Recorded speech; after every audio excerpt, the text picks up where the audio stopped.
Sekarang orang dulu kan bawanya tasbih ya, kemana-mana tasbih. Mana tasbih dah. Ini tasbih. Sekarang HP. Orang yang ketinggalan tasbih, tak kira pulang ngambil tasbihnya dah. Coba HP-nya yang ketinggalan. Mulai. Di mobil, spionnya yang digantungi tasbih. Akhirnya mobilnya yang wiridan gini.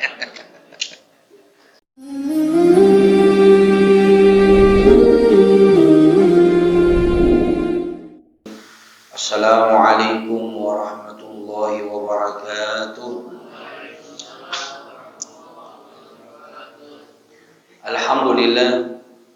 Alhamdulillahi rabbil alamin wa bihi nasta'inu ala umuri dunya waddin.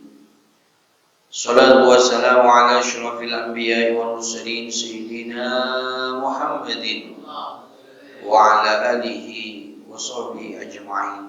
Allahumma salli ala sayyidina Muhammad wa ala alihi wa ashabihi ajma'in wa tabi'in wa tabi'it tabi'in wa man tabi'a sunnatahu wa iqtada bihuda ila yaumil qiyamah. Amma ba'du, subhanaka la ilma lana illa ma 'allamtana innaka antal alimul hakim. Rabbi shrah li sadri wa yassir li amri wahlul 'uqdatam min lisani yafqahu qawli. وسدد لساني واهد قلبي بحق سيدنا محمد صلى الله عليه وسلم. Para jamaah salat subuh yang berbahagia, yang dirahmati oleh Allah Subhanahu wa taala.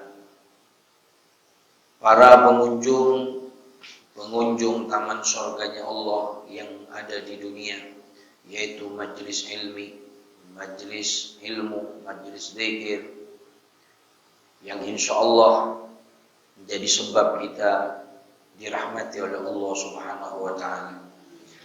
Alhamdulillah, pada pagi hari ini kembali Allah mengumpulkan kita di rumahnya Masjid Hidayatullah dalam keadaan sehat walafiat, dalam keadaan iman yang masih dijaga oleh Allah Subhanahu wa taala. Mudah-mudahan perjumpaan kita pada pagi hari ini menjadi sebab kelak di yaumil qiyamah kita tetap berkumpul seperti ini di bawah naungan Habibuna Muhammad sallallahu alaihi wasallam.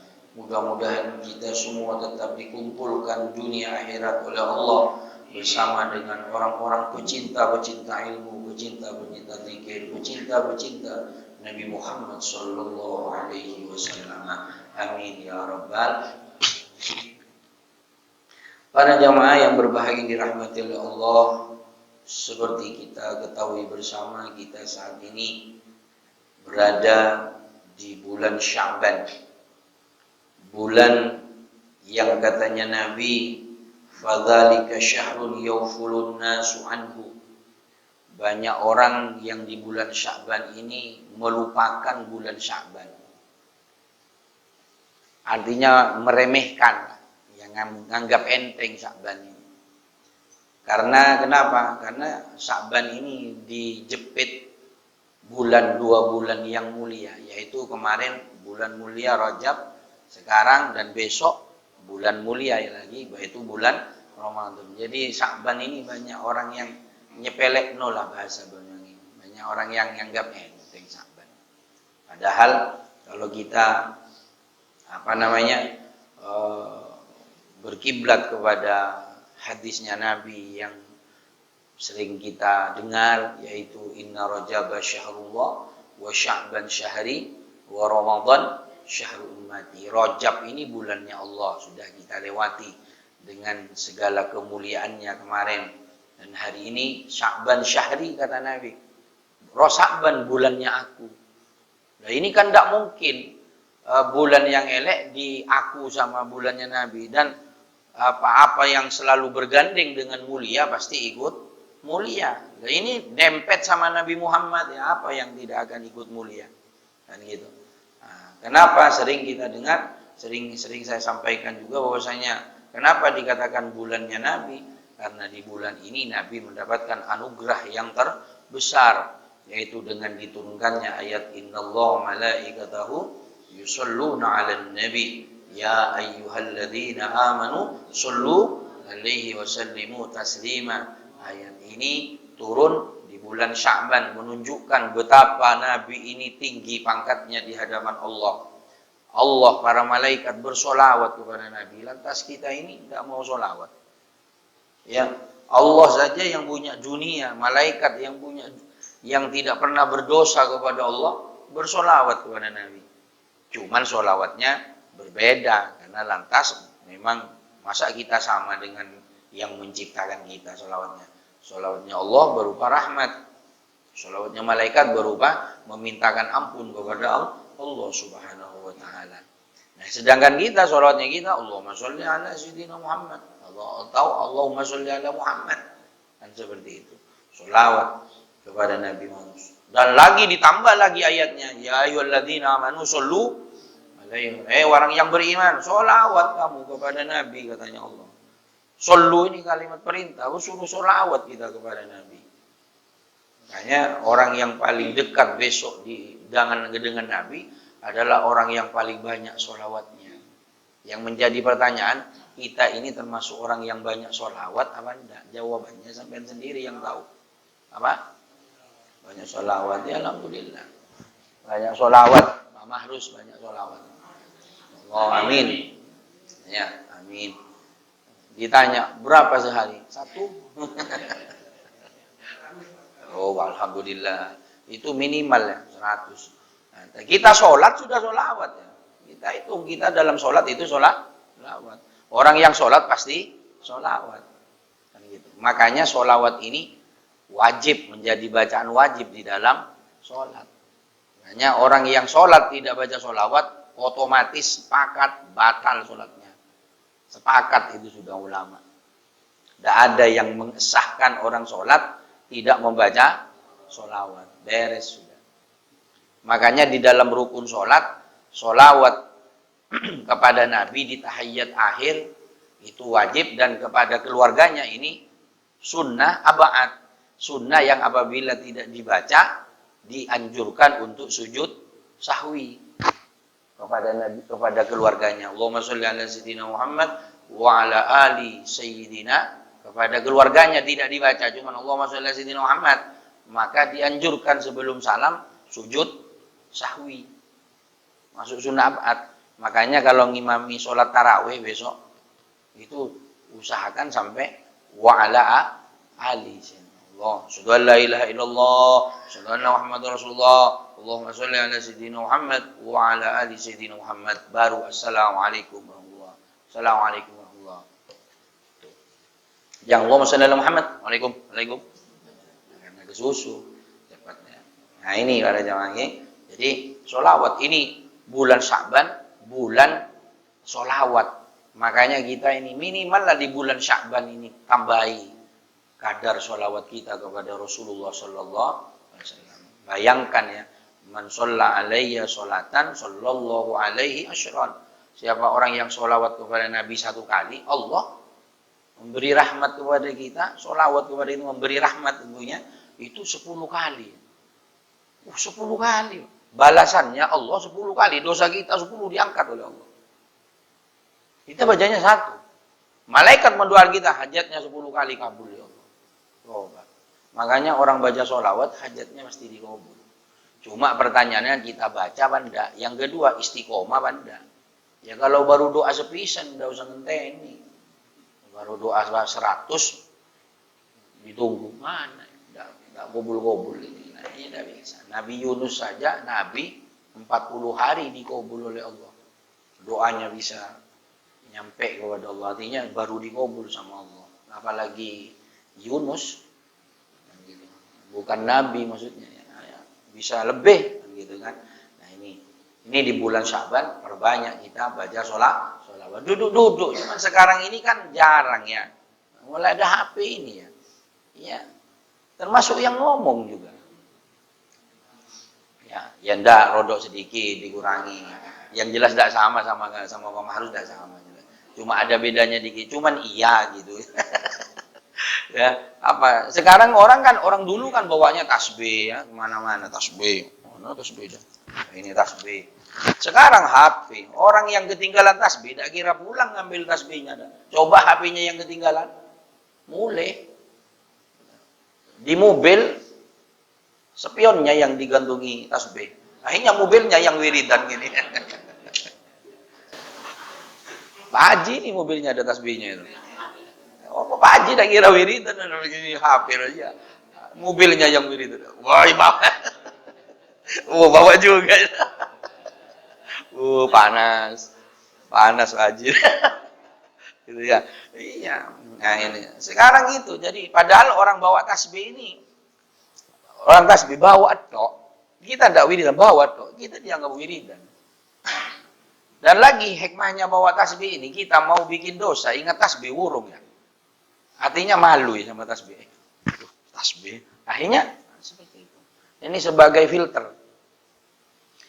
Kalau bawa HP terus, ya HP kita bawa karena kita sekarang saatnya sudah tidak bisa. Memang zamannya kita orang menghubungi kita menghubungi orang dan gitu dengan HP. Jadi tasbih ini jangan ditinggal. Wiridan, duduk. Kita duduk lihat HP. Ya kalau lihat HP-nya baca kitab dan baca Al-Qur'an bagus.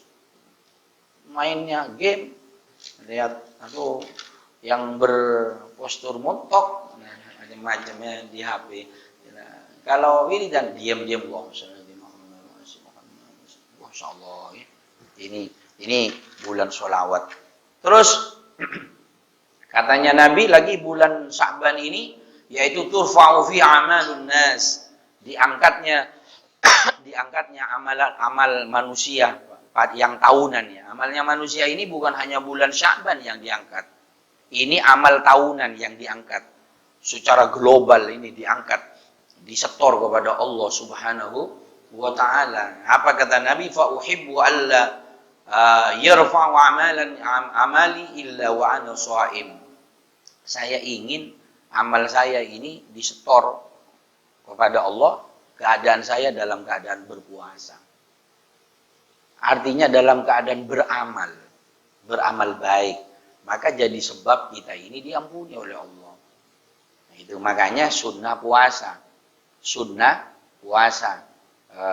Di tanggal 13, 14, 15. Kalau puasa Sya'ban 16 ini ke atas, di atas tanggal 15 ini makruh.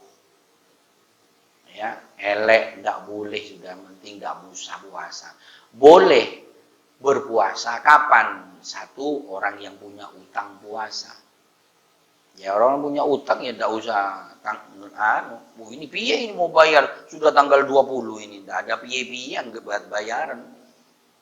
Bayar kalau utang puasa. Yang kedua, orang punya nadar puasa. Siapa misalkan sampean nadar kalau sepeda motor saya payu, saya akan puasa 2 hari. Gitu kan? Atau Bu Selamat kalau pagar saya selesai, saya mau puasa 2 hari. Gitu umpama kan gitu. Gitu. Ya. Ternyata pagarnya selesai sungguh. Nah, maka di bulan Sya'ban ini walaupun dia selesainya tanggal 25, maka wajib bayar karena nadar gitu ya. Terus orang yang biasa puasa sunnah Senin Kemis, ya Senin Kemis puasa kayak Pak Bambang, Ali ini sering puasa. Ya walaupun di atas tanggal 16 terus Senin Kemis, walaupun dempet sama Ramadannya umpama Selasa, dia sering puasa Senin Kemis, gandeng tidak apa-apa karena dia sudah menjadi amalan istiqomah, itu perkecualian. Terus yang keempat, orang yang sebelum tanggal 15 puasa. Misalkan dia tanggal 1, 2, 3 Sya'ban kemarin puasa, maka boleh berpuasa di atas tanggal 15. Gitu ya. Selain itu makruh, elek puasa di atas tanggal 15. Ya 15 ini puasa. Jadi makanya misalkan ini Sya'bannya, nisfu Sya'bannya ini ada 2 ya kalau tidak keliru ini. Kalau ada malam Jumat juga ada malam Sabtu. Gitu ya. Nisfu Sya'bannya. Makanya tunggu saja nanti saya ngasih tahu biar bareng-bareng ya. Seperti kemarin Sya'ban Rajab ada 2 juga. Ada malam Rabu, ada malam Kamis. 27-nya, ada yang Senin, ada yang Selasa. Yang mana yang benar semua sudah. Mana sama-sama ada imamnya. Nggak usah repot sudah. Yang salah yang mana? Ketika yang Senin nyalahkan yang Selasa, yang Selasa nyalahkan Senin. Yang kedua yang salah yang mana? Yang tidak pernah mengikuti. Itu wis. Biasanya yang paling cerewet sudah tidak ngikuti, komen lagi ini paling elek. Ini eleknya elek itu. Ini rajanya elek. Ndak ngikuti, komen lagi. Nah, ini. Kalau ndak ngikuti ndak usah komen. Ngikuti aja ndak usah komen. Ikut biar ndak ruwet. Karena orang yang di depan ini ndak kira sembarangan. Di Pak Marus, Pak Rohman ini sekarang Ali di sini. Nah, ndak mungkin sembarangan. Musyawarah dulu gitu ya. Nah, ini para jamaah. Terus kapan lagi amal ini, makanya di malam Sya'ban ini dianjurkan kumpul. Sering saya sampaikan, kalau di sini seperti biasa sholat dulu, baca Yasin, terus doa gitu kan, doa. Nah, kenapa Yasin? Menjadi pertanyaannya, kenapa surat Yasin sih? Satu, Yasin ini Al-Quran bacaan yang pernah dibaca oleh Allah 2000 tahun sebelum Allah bikin langit dan bumi. Lihat di dalam tafsir Ibnu Katsir. Jadi sebelum Allah bikin langit dan bumi, 2000 tahun sebelumnya, Allah ini baca surat Yasin dan surat Toha. Insyaallah, Yasin. Makanya Yasin ini tergantung niatnya. Bukan spesial kematian Yasin ini. Cuma pemahaman masyarakat disangka spesial kematian. Nah ini yang jadi masalah. Orang yang tidak paham inilah yang komen. Yang bikin ruwet di masyarakat kan komennya orang yang tidak paham. Nuek lagi. Tidak paham nuek. Gayanya kayak ngerti padahal gendeng. Ya, padahal bodoh gitu. Jadi gayanya sudah merasa benar sudah. Padahal dia bodoh. Padahal dia tidak tahu apa-apa. Ini yang garai ruwet di tengah masyarakat. Sehingga pasti benturan sudah. Omongannya orang yang tidak ngerti pasti benturan sama omongannya orang ngerti. Pasti. Dan tidak mungkin sejalan. Tidak mungkin sejalan. Mulai dulu sampai kiamat, omongannya orang tidak ngerti dengan orang yang ngerti. Tidak mungkin sama. Tetap berbeda terus. Kapan menjadi sama? Ketika orang bodoh mau ikut sama orang yang ngerti. Di situ waktunya dia pasti benar. Waktunya akan sama. Selama dia ngotot ngaku benar, selama itu pula dia akan terus berseberangan. Selama itu pula hidayah tidak akan pernah masuk. Karena merasa benar. Abu Jahal kan merasa benar. Abu Lahab merasa benar kan gitu kan.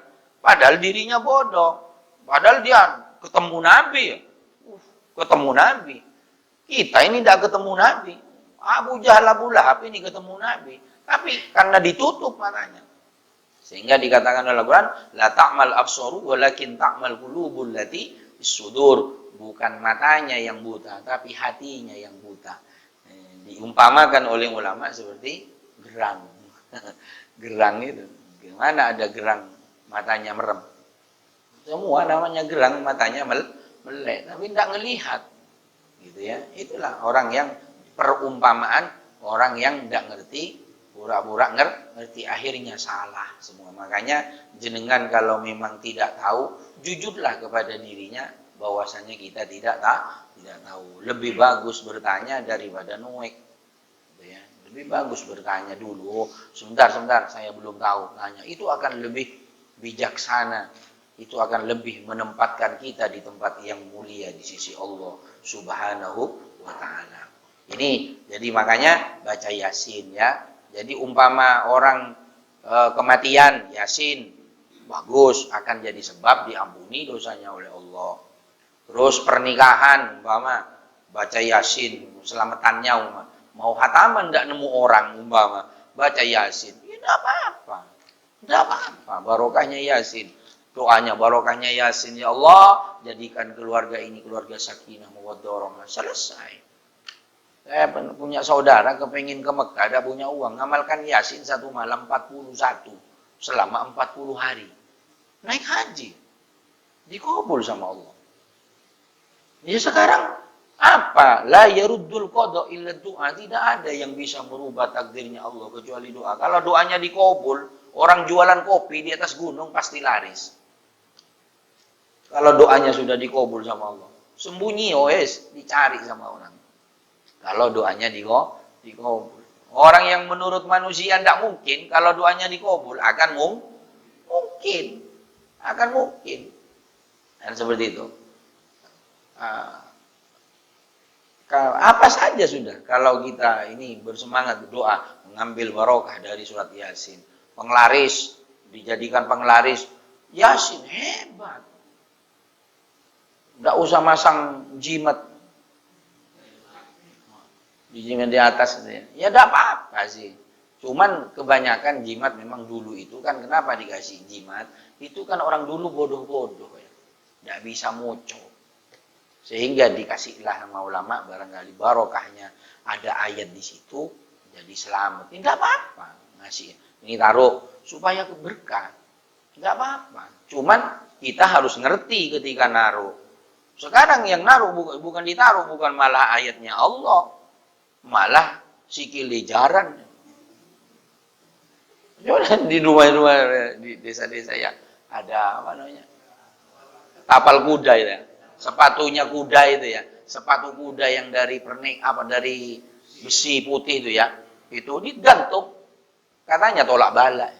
Iya kan lucu, tolak bala, ngambil barokahnya sikil jaran yang kencing tidak pernah kencing tidak pernah cebok, ya tidak pernah mandi, sikilnya dijadikan jimat. Coba, yang gendeng jarannya apa orangnya ini? Kan mending sandal saya yang dibawa ngaji, tapi jangan diambil. Ya gampang-gampangan kan seperti itu ya. Kan salah. Ya tidak apa-apa Al-Quran ditaruh tempel, ditaruh mengambil barokah supaya apa duduk-duduk. Misalnya sekarang wa may yattaqillaha yaj'al lahu makhraja wa yarzuqhu min haitsu la yahtasib wa may yatawakkal 'ala Allah fa huwa hasbuh innallaha balighu amri qad ja'ala Allahu likulli syai'in qadra. Itu biasanya kan ada orang jualan ditaruh di rumahnya disebut dengan ayat dinar, ayat sugih, ayat kekayaan. Memang iya siapa yang ngamalkan itu akan gampang rezekinya. Baca itu wa may yattaqillaha yaj'al lahu makhraja. Tapi bukan hanya baca, praktekkan, suruh takwa sama Allah. Salatnya baru bagus. Itu pasti gampang rezekinya. Pasti gampang rezekinya. Insyaallah. Dicukupi sama Allah. Betul. Orang kalau tidak tahu manisnya ibadah, dia akan kecet ya. Tekondi lek gak megawe. Tekondi gak megawe. Ya, nonsen, tidak mungkin. Saya dulu komentar begitu dulu saya. Kalau tidak megawe, yang dari mana rezeki tekoni? Itu kan bahasanya orang yang tidak pernah ibadah. Ya memang usaha wajib. Tapi orang yang ibadah ini juga kerja, ini harus diketahui. Orang sholat, orang zikir, ini kerja, megawe, bosnya Allah, yang bayar Allah. Yang bayar Allah. Kalau sudah kerja sama Allah, Allah tidak kredit bayarnya, cash, langsung. Ya cuma tidak langsung uang gebuk langsung. Ya tidak mungkin. Artinya ada saja sebab lantaran yang Allah titipkan kepada manusia-manusia yang lain. Seperti itu. Kan gitu. Allah memberi rezeki lewat sebab takwa kepada Allah. Kalau kan banyak orang yang seperti orang-orang sering saya contohkan kan, orang-orang soleh, orang kiai gitu ya, orang ulama lalu, ulama dulu. Dia kerjanya mana? Tidak kelihatan. Biasa. Dia punya usaha loh, punya usaha. Seperti Kiai As'ad itu punya usaha, taninya luas. Cuma tidak kerja sendiri nyuruh orang. Punya. Kelihatannya tidak punya. Kenapa? Karena sarungan cok. Barat ke timur sarungan, ibadat cok. Jadi seakan-akan tidak pernah kerja. Ya memang tidak pernah kerja lah. Ibadah. Kalau saya sampean kan mau gawe cok. Ibadahnya tidak ketemu. Ketemunya lebaran. Kok bisa? Songkoknya miring. Sarungnya capnya lupang, ngelupas. Wadimur. Gitu ya. Hasilnya gimana? Orang-orang yang ibadahnya bagus, menang-menang beli ini, menang-menang ini, beli ini kan gitu kan. Orang yang hanya kerja menang-menang BPKB masuk bank kan gitu. Menang-menang yang menggadaikan sepeda motor, ini segala macam. Kan gitu. Kenapa itu terjadi? Karena tidak ada keberkahan di dalam kehidupannya. Tidak ada keberkahan. Ya, kembali lagi kepada Yasin. Jadi Yasin ini dipakai. Baca apa saja. Apa saja sudah. Ada orang tua yang mau mati, tidak mati-mati, baca Yasin. Mati. Tapi beda tipis loh ya. Saya ajari doanya. Benar ini ada doanya, beda tipis loh ya. Misalkan baca Yasin begini, doanya kan ada orang tua, nenek, ini sakitnya tahunan, tidak mati-mati, sampai biasanya punggungnya ini kan karena tidak gerak lubang, iya kan? Ini sering, saya merawat juga ya, bukan hanya sampean, ya sampai lubang, sehingga terus kasihan kita ini. Selain kita sudah lelah 2 tahun ya ngerawat orang sakit ya, itu doa baca Yasin. Tapi ketika baca Yasin doanya begini, ya Allah barokahnya surat Yasin ya Allah. Kalau memang hidup lebih bagus untuk nenek ya Allah, sehatkan, berikan obat ya Allah. Tapi kalau mati lebih bagus ya Allah, jangan siksa ya Allah nenek saya ya Allah. Begitu caranya, kan 2 ini. Jadi pilihan ada di Allah. Apa katanya Allah yang terbaik? Beda dengan begini, baca Yasin 3 kali. Ya Allah, barokahnya Yasin, matikan hari ini. Kan beda ya? Beda. Sebabnya ini sawahnya banyak ya Allah. Biar cepat dapat warisan ya Allah. Dia beda. Bukan pembunuh, beda tipis. Ya, kalau orang tidak tahu, disangka sama. Memang sama-sama minta mati, tapi dia tidak ada pilihan. Matikan hari ini ya Allah. Kan begitu. Segera ya Allah, sekarang. Biar cepat dapat warisan ya Allah. Gitu ya. Tapi kalau doanya yang bijaksana, nah ini makanya Yasin kembali lagi. Yasin tergantung niatnya. Makanya di malam nisfu Sya'ban baca Yasin. Umpama hataman, ya bagus pokoknya ada yang ngaji. Di sini jangan bilang hataman, tidak ada yang ngaji. Ali sendirian di sini sama Dayat, Alimah Rahman. Dan itu Jeffrey, itu pun sibuk sama rotinya gitu. Dikit-dikit hilang gitu ya. Jadi tidak bisa kalau di sini. Makanya mulai dulu saya di sini tidak mau hataman. Tidak ada yang ngaji. Tidak ada yang, bukan tidak mau sama Al-Quran. Ya bodoh lah saya tidak mau sama Al-Quran. Yang ngaji tidak ada. Capek sendiri. Nasinya tok yang datang. Memangnya suruh ngaji sama nasi. Kan gitu ya. Makanya kita harus menyesuaikan ya. Kalau tidak ada yang ngaji, tidak usah. Artinya ngaji Yasin. Bisa doa, pertama minta iman dikuatkan oleh Allah. Karena imannya kita ini naik turun. Kadang semangat mau sholat. Tasbih, teng-teng, barat timur. Dapat 2 hari, hilang tasbih-tasbihnya. Leren sudah. Ya kayak gitu. Minta, ya Allah istiqomah, kuatkan iman 1 tahun, ya Allah. Berikan istiqomah, kekuatan istiqomah di dalam hati saya, Allah. Itu doa pertama. Yang kedua, baca Yasin lagi. Nah, biasanya sholat lagi. Ada 3 ya caranya ya. Nah, sholat, ngaji. Sholat, ngaji. Sholat, ngaji. Ya. Ada yang sholat dulu, langsung ngaji. Nah, gitu. Sholat dulu, 3 salam, atau sholat cuma 2 salam. Terus ngaji sudah 3 kali. Setiap 1 kali doa, minta iman yang kuat. Kedua, minta rezeki yang banyak, minta panjang umur, kuat ibadah. Panjang umur, sehat walafiat, kuat ibadah. Kuat ibadah ini perlu diminta. Minta panjang umur toh. Tambah tua, tambah tidak ibadah. Numpuk dosa.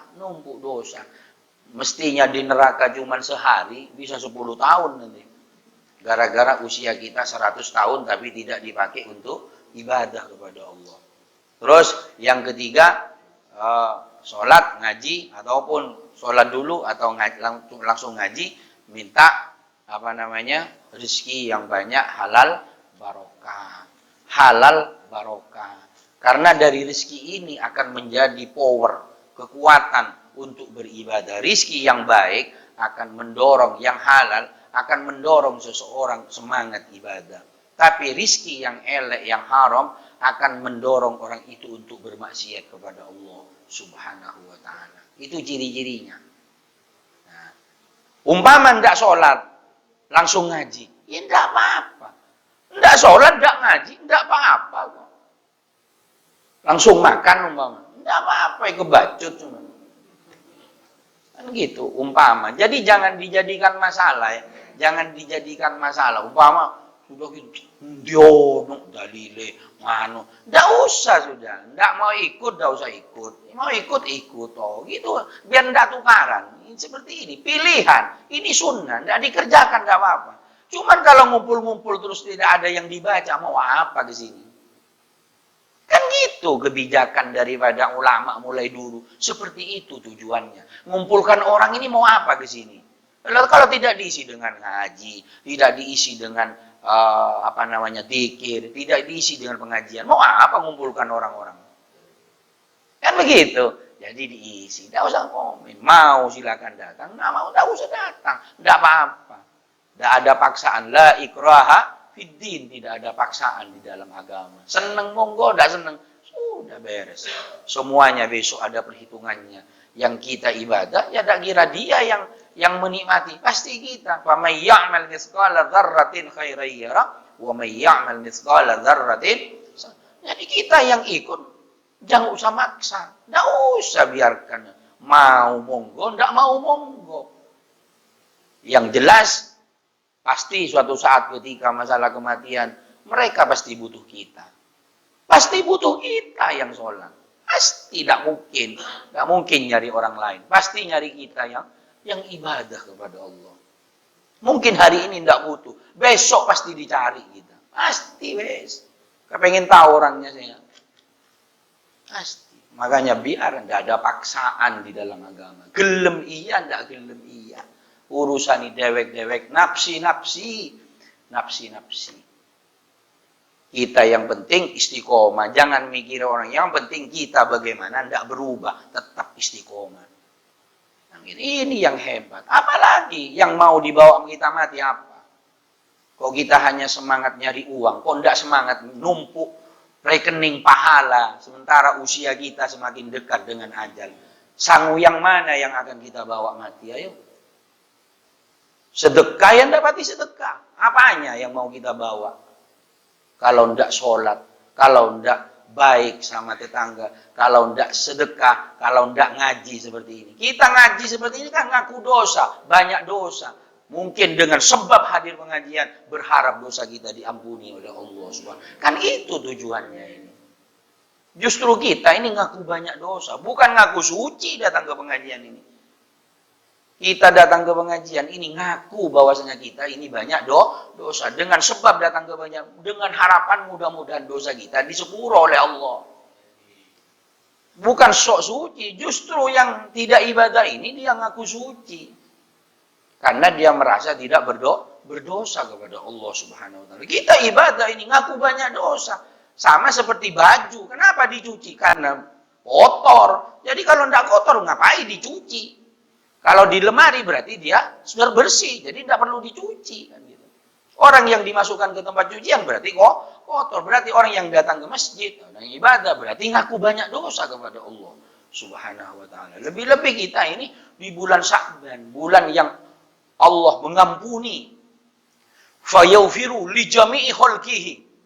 Allah mengampuni semua makhluknya illa kecuali musyrik, musyahid. Orang yang musyrik kepada Allah dan musyahid. Musyahid siapa?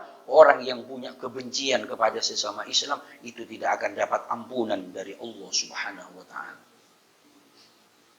Orang yang punya kebencian kepada sesama, itu tidak akan dapat ampunan. Kepada sesama muslim saja itu tidak diampuni. Bagaimana benci kepada orang tua? Bagaimana benci dengan mertua? Bagaimana benci dengan orang-orang yang soleh? Wassalam. Tidak akan diampuni oleh Allah. Jadi di malam nisfu Sya'ban, semua katanya Nabi, li jami'i khalqihi, semua makhluknya akan dapat ampunan, diampuni malam itu. Dari saking hebatnya malam nisfu Sya'ban. diampuni. Illa, cuman kecuali musyrik, orang yang menduakan Allah. Yang kedua, musyahin, orang yang orang yang punya kebencian kepada sesamanya, tidak akan diampuni oleh Allah Subhanahu wa taala. Demikian para jamaah, nanti nisfu Sya'bannya saya sampaikan kepada Pak Rohman atau siapa saja, Pak Karim atau Dayat, untuk biar bersama-sama kita merayakan malam nisfu Sya'ban dengan diisi ibadah kepada Allah Subhanahu wa taala. Demikian, dan yang terakhir ada yang lupa, minta tolong kepada Bapak Ibu khususnya jamaah, malam nisfu Sya'ban malam minta sepuro ya kepada sesama. Tolong nanti diumumkan nyusul. Saya sendiri ada 2. Jadi tolong jadikan momen untuk saling minta maaf, memaafkan. Ya, saling maaf memaafkan saya minta jadi ajang di masuk Sya'ban. Sebab orang yang masih dendam di bawah Ramadan, puasanya sah tapi tidak dapat apa-apa dari Allah Subhanahu wa taala. Eman demikian, mudah-mudahan menjadi ilmu yang manfaat. Barakallahu. Allahumma anfa'na bima 'allamtana. Rabbi 'allimna alladhi yanfa'una. Rabbi faqihna wa faqih ahlana wa qarabatil lana fi dinina wa 'alqutin sadaqa rabbi waffiqna waffiqhum lima tartaji qalan fi'lan wa warzuqil kull halalan daima. وأخل عنه لما نخض بالخير ونفع كل شر اللهم اهدنا بهداك واجعلنا في رضاك ولا تولي سوء جميع من خلف أمرك وعصاك وحسبنا الله ونعم الوكيل ولا حول ولا قوة إلا بالله العظيم وصلى الله على سيدنا محمد والحمد لله رب العالمين. Terima kasih. Assalamualaikum warahmatullahi wabarakatuh.